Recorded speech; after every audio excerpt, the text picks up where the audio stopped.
At bilang bahagi ng pagbabantay para sa katahimikan at kaayusan sa komunidad, mas pinaigting ng Panabo PNP ang kanilang Oplan Kutitap at Oplan Bakal upang mapanatili ang kaligtasan sa lungsod. Patrolwoman Aldin Cañazares sa ulat. Yun mapanatili ang kaayusan, katahimikan at kaligtasan ng publiko.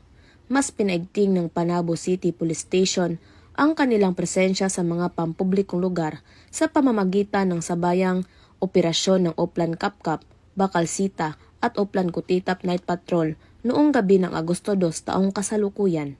Pasado alas 10 ng gabi, pinangunahan ni Police Captain Alex L. Vitasolo, Deputy Chief of Police, sa ilalim ng direktang pamumuno ni Police Lieutenant Colonel Dexter R. Cuevas, Acting Chief of Police, ang nasabing operasyon katuwang ang grupo mula sa Recon, Philippines.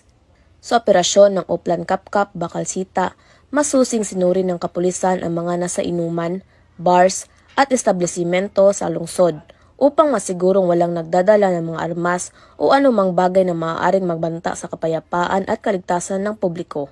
Kasabay ng operasyon ay isinagawa rin ang Oplan Kutitap na siyang lokal na bersyon ng Oplan Sagip Bata, isang inisyatiba na nakatuon sa curfew enforcement para sa mga minor de edad batay sa Executive Number 47 of 2000.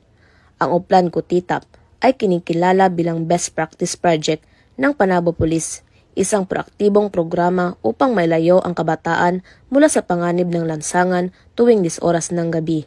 Ang mga residente at ilang negosyante ay nagpahayag ng kanilang suporta sa isinagawang operasyon, anilay mas panatag ang loob ng publiko kapag nakikita ang aktibong presensya ng kapulisan sa mga lansangan, lalo na sa gabi.